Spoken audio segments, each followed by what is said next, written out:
In our last video, we were in Fredonia, Kansas. We learned about some of the history,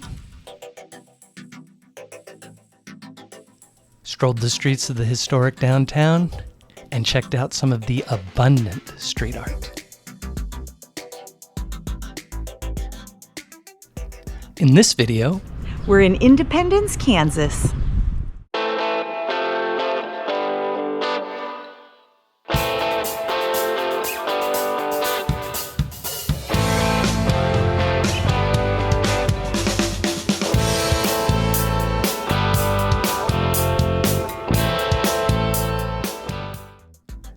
For context, we visited Independence in late April of 2026.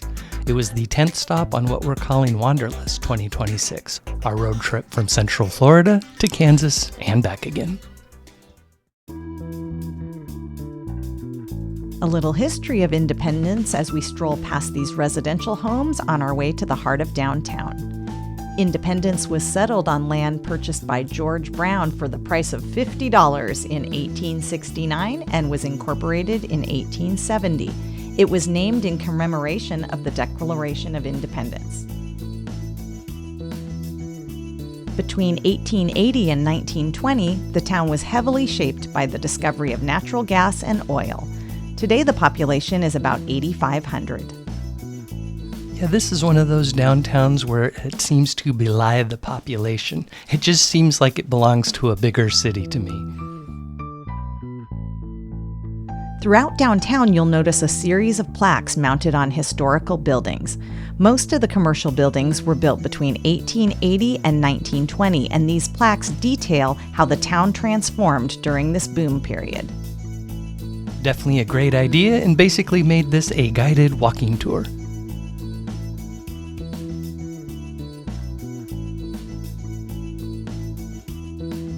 Across the street is the McLaughlin Block, built in 1890, which originally housed a hotel, 2 saloons, 2 restaurants, and a barber shop.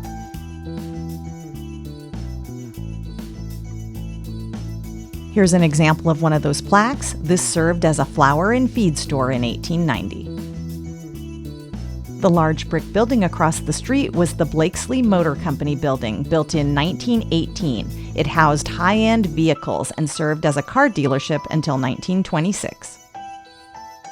The 4-story structure was built in 1916 and served as the headquarters for Prairie Oil and Gas.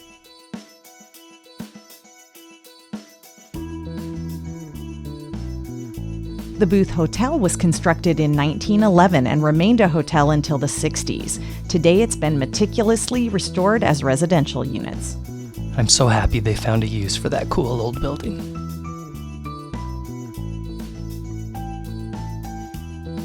And here's just a better look at the Booth Hotel from up close.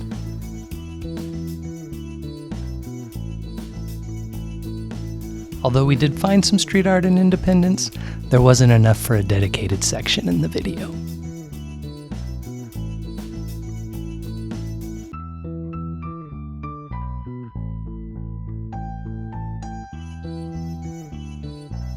This outdoor area is known as Patio 210, a community gathering space. The space was built on the site of the Independence News, the building that housed the newspaper for 73 years until a 2008 fire destroyed the building. Sad that the building's gone, but they did turn this into a pretty cool gathering place. This is the Independence Historical Museum and Art Center. It's in a former 1912 post office and federal building. Oh man, this was an absolutely beautiful building and a very interesting part of the downtown.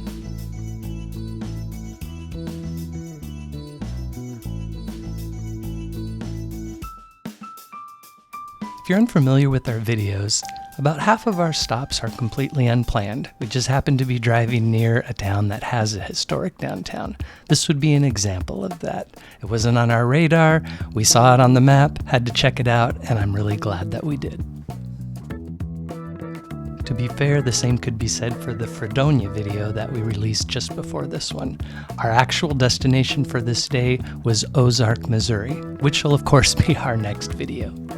A little spoiler, both Fredonia and this video were far more interesting to film than Ozark, which is ironic because that one was the one I was most looking forward to. That's why you got to check out the things that aren't necessarily on your radar. Absolutely.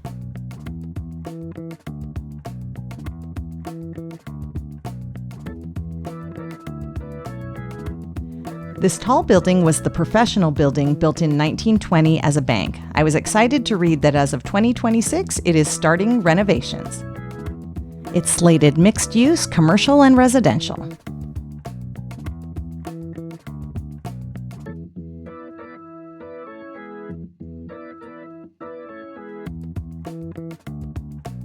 The Booth Theater opened in 1926 and operated as a theater until 1980. Now it houses various businesses and is under renovation. Independence hosts one of Kansas's largest and oldest annual Niwala, that's Halloween spelled backwards, celebrations. It was founded in 1919 to give kids a fun, positive alternative to Halloween pranks. Man, it's crazy what you learn on these road trips. The Rexall Drugs building operated as a drugstore from 1947 until 2004. It now houses a sandwich shop and soda fountain. Well, at least they kept the sign. That's pretty cool. In 1916, Independence was one of the wealthiest cities per capita in the nation due to the booming oil and gas industry. And here I thought Independence, Missouri was the more successful of the two towns. Go figure.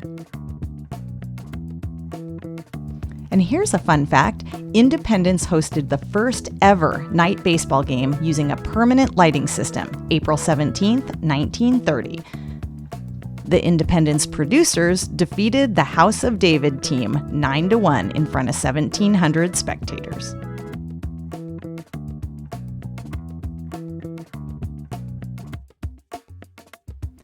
Independence Cinemas is located in a building built in 1905 as a livery stable.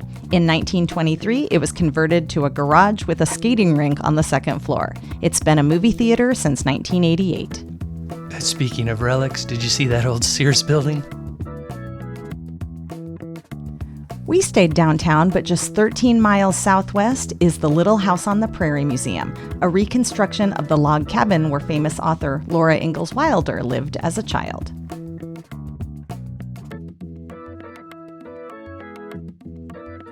Inside that former Sears building is Jim Halsey's Star Maker Museum.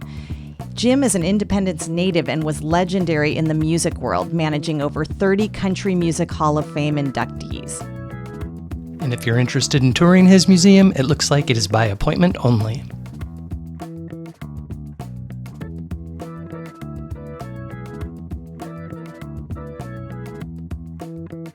This former JCPenney building is now the Sporting Heritage Center and Museum since 2022. One of the city's notable former residents is Vivian Vance, best known as Ethel from I Love Lucy.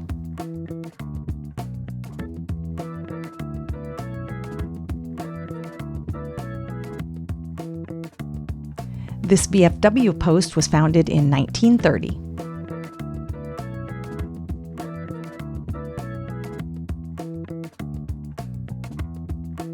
In the distance is Independence City Hall, which was completed in 1916 and continues to serve as a hub for city offices.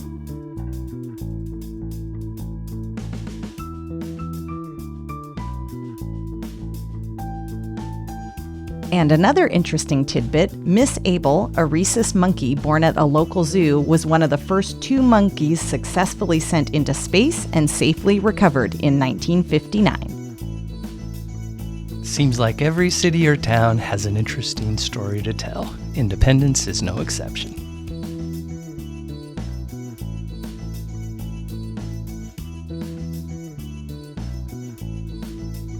The first Presbyterian church was built in 1929. It looks like it's time to wrap this up. Independence, Kansas. Your thoughts? Well, I loved that the city planners actually put placards on every old building in downtown that said the year it was built and what it originally was. It made for a great self-guided walking tour. Many of the buildings are still in use. Some are being renovated and there's opportunity for new things to come in, but this was an unplanned stop and I am so glad that we stopped here. Yeah, the signage is such a fantastic idea. It really is great to see what these buildings started life as. And because of that, we know pretty much this town was created between roughly 1880 and 1920. Yeah. So an unplanned stop, but one I'm certainly glad that we did. This was fun. Yes. All right, get off the couch and we'll see you next time. Cheers.